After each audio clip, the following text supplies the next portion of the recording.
Hi everyone, this is Mrs. G.A. and today we're going to talk about how to find real zeros of polynomials. So what happens if we're trying to find the zeros of a polynomial and we can't factor? So one thing that we can use is what's called the rational root theorem. So how the rational root theorem works is if you have p of x, a polynomial that has integer coefficients, then every rational zero will be in some form of p over q, where p is a factor of the constant and q is a factor of the lead coefficient. So if you have a rational zero, it will be in some form of this p over q. So what does this really mean, or how do we use it? So what you're going to do is you're going to list all of the possible factors from your constant and your lead coefficient, and then you make all possible combinations of p over q. And then from there, you just start testing your factors or your zeros with synthetic division, and you know that one has worked once synthetic division gives you a remainder of 0. So sometimes you will have to check maybe 3 or 4 or 5 zeros before you find one that works, but this at least gives us a place to start. All right, so let's see if we can use this rational root theorem to help us find these zeros. So again, here I can't factor this polynomial, so we do need to have a starting place, so we'll use that rational root theorem. I'm going to start by listing out all of my p-values, which are all of the possible factors of 6. So it'd be 1, 2, 3, and 6. Now I'm going to list out my q values, which are all of the possible factors of my lead coefficient, which would be 1 over 2. So my possible zeros would be, and all of these would be plus or minus, so I'm not going to write it for each one. We have to do all of the possible combinations of p over q. So 1 over 1 is 1, so I'm going to do all of the p's over 1 first. 2 over 1, 3 over 1, 6 over 1. But now I need to do all of the p's over my 2. So we could also have 1/2. 2 over 2 is 1, we already have, or 3/2. And then 6 over 2 is 3, so we've already listed it.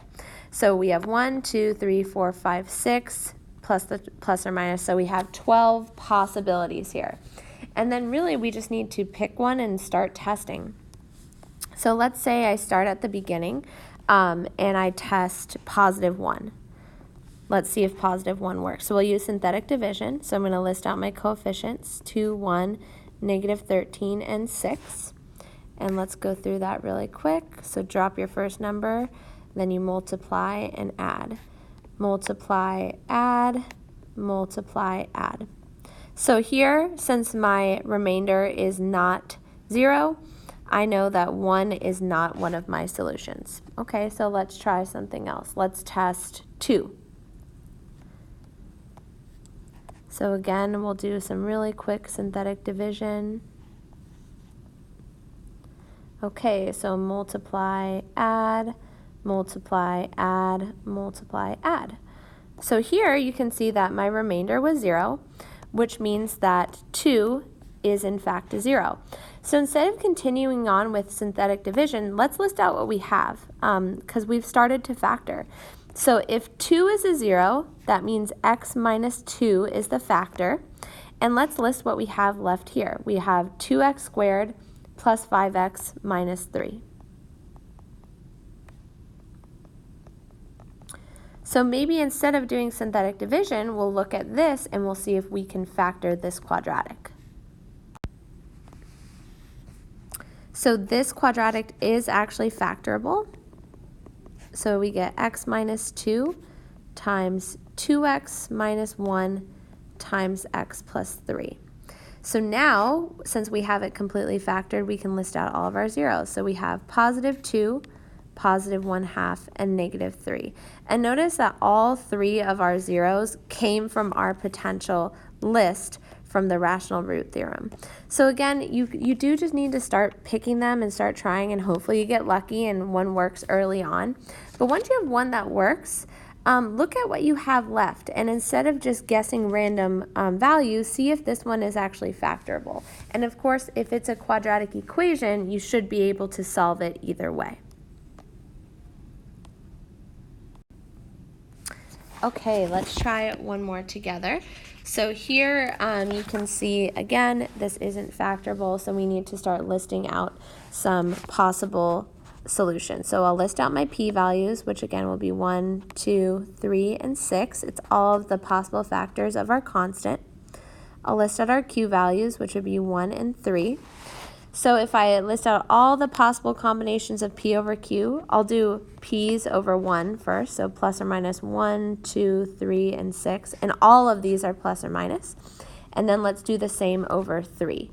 So we have 1 over 3, 2 over 3, 3 over 3 is 1, so we don't need to list it, and 6 over 3 is 2. So we have 12 potential options. So let's start and see if we get lucky. So let's say I think that -1 might be a 0. So I'm going to check -1. So we have 3, -4, -13, -6, and let's do some synthetic division. So remember, we multiply, add, multiply, add, multiply, add. Oh, and here I got lucky because my remainder is 0, so I know that -1 is one of my answers. So let's see if we can list what we have left over after we factor it out. Again, since -1 is a 0, the factor would be x plus 1, and then what we have left is 3x squared minus 7x minus 6. So instead of continuing on with synthetic division and just guessing and checking, I'm going to see if I can actually factor this, and this trinomial is factorable. So it becomes x minus 3 times 3x plus 2. So now that my polynomial has been completely factored, I can list my zeros as -1, +3, and then -2/3. So again, all of these did come from our potential list of options, but once we have found one 0, you can find the remaining 2 just by factoring this trinomial. Okay, so at this point I'm going to ask you to pause the video and see if you can give this example a try. We'll check our answers in just a few seconds.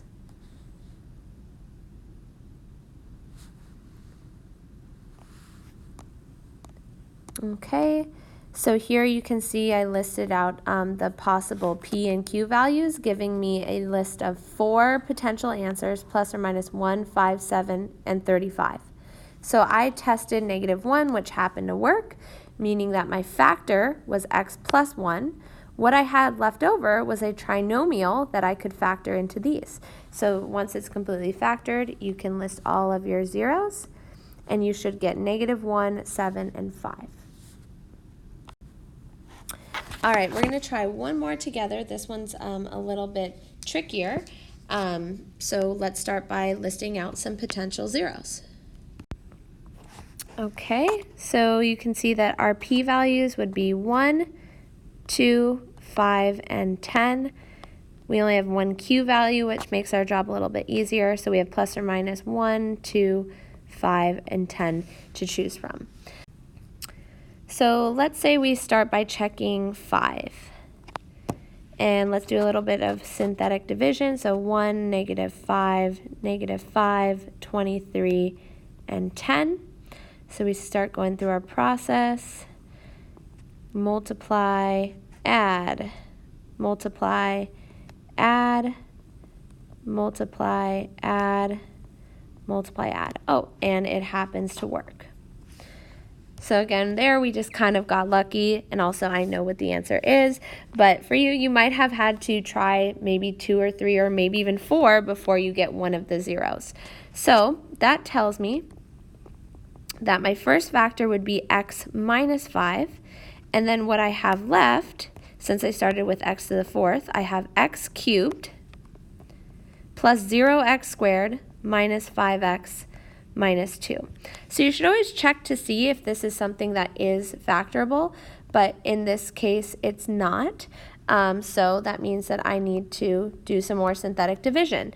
Now, when I start testing points, I'm not going to test from my original polynomial. I'm going to test from my reduced one just to save us some time. And I'm also going to list out some new P and Q values so I can reduce my options even more. So in this one, my P values would be 1 and 2. My Q values are 1. So my potential options are plus or minus 1 and plus or minus 2. So that does narrow down my options a little bit. So let's check to see if we can factor, or if negative 2 is a 0. So again, I'm using this new reduced polynomial. So I have 1, 0 placeholder for x squared, negative 5, and negative 2. Let's see if it works. So multiply, add, multiply, add, multiply, add. Oh, and it does work because my remainder is 0. So that means that I still have the factor x minus 5 from right here. I know that my next factor is going to be x plus 2, the opposite of this 0. And then let's see what we have left here. We were at x cubed. Now we reduce it down 1, so we have x squared minus 2x minus 1. And then this, we can see if we can factor it without having to do more synthetic division. So this one is actually not factorable, but luckily it is a quadratic. So we should be able to solve any quadratic equation with the quadratic formula. So we have two zeros that we know right here, x equals 5 and x equals negative 2. And for the rest, we need to use the quadratic formula. So let's do that on the side. So x equals negative b plus or minus the square root of, let me scooch over a little, b squared minus 4 times a times c all over 2a. So this reduces down to 2 plus or minus square root of 8 all over 2, which if you simplify this, you actually get x equals 1 plus or minus root 2, because square root of 8 becomes 2 root 2, which you can divide by 2. So that means that our two other answers would be x equals 1 plus root 2 and 1 minus root 2. So we have 4 solutions.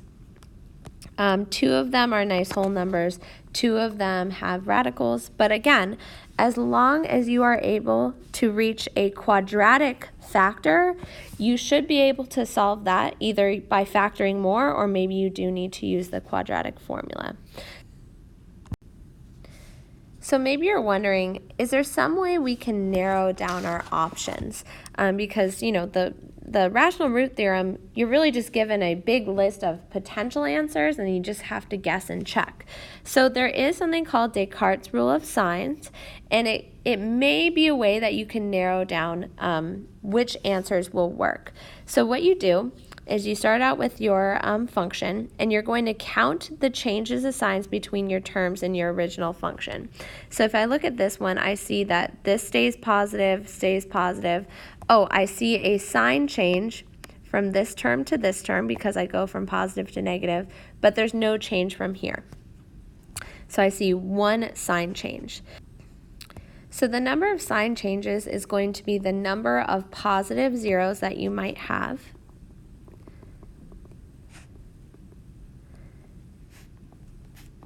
Or it could be this number less than that by an even whole number. So let's say I counted 3 sign changes. That could be 3 or 1. So you go down by an even number. In this case, if you go down by an even number, you go into the negatives, and it's impossible to have a negative number of zeros. So this does tell us that we have exactly 1 positive 0. So that might be helpful when you're picking numbers to check with synthetic divisions. Now we're going to see if we can have an idea of how many negative zeros to expect. So for this, we're going to count the sign changes of p of negative x. So if I plug in negative into an even exponent, the negative would cancel out and this term stays the same. However, if I plug a negative into a term with an odd exponent, it turns my sign negative or opposite. So this would be negative for x to the fifth. This has an odd exponent, so it would become opposite. This one would become opposite. And our constant, of course, always stays the same. So let's count the sign changes we see here. I see 1, and then it's same. Oh, and then I see 2, and then I see 3. So that means for negative zeros,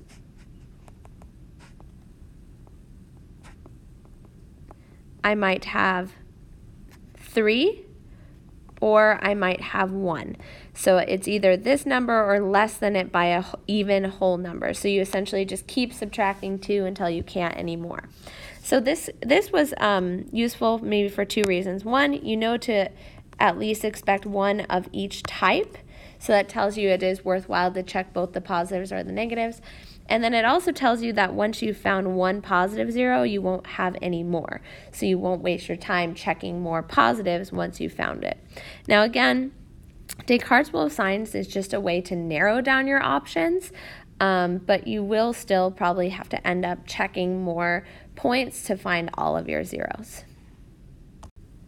Okay, the last thing we're going to talk about is what's called the upper and lower bounds theorem.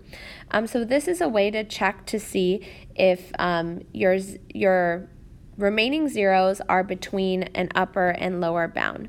So we're going to be checking this with synthetic division. So this says if we divide our polynomial by x minus b, assuming that b is greater than 0 with synthetic division, and in our answer we see no negative entries, then that means that b is an upper bound for real zeros. So we know that we won't have any zeros larger than b. If we divide p of x by the factor x minus a, assuming that a is less than 0 using synthetic division, and we see alternating sign entries, then we know that a is a lower bound. So we won't check any numbers less than that. Okay, so let's see if we can try this. Let's see if we can show that all of the remaining zeros for this polynomial lie between -3 and 2. So let's test 2 first. So remember, for this one, we do need that placeholder for x cubed. And if 2 is in fact our upper bound, all of our entries should be positive. So let's see if that works. So I'm going to multiply, add, multiply, add, multiply, add, multiply, add. So in this case, since it's all positives, I know that 2 is our upper bound. Now let's see if -3 is our lower bound. So I'm going to do synthetic division again. And I know that if -3 is our lower bound, then our signs in our synthetic division answer should be alternating. So let's see if that's true. So I'm going to multiply, add, multiply, add, multiply, add, and then multiply, and then add. So in this case, I see that I am alternating positive to negative to positive to negative to positive. So it's alternating signs. So that means that we have shown that all of the zeros are between -3 and 2. Okay, go ahead and pause the video and see if you can determine whether or not all the remaining zeros of this polynomial are between -3 and 1.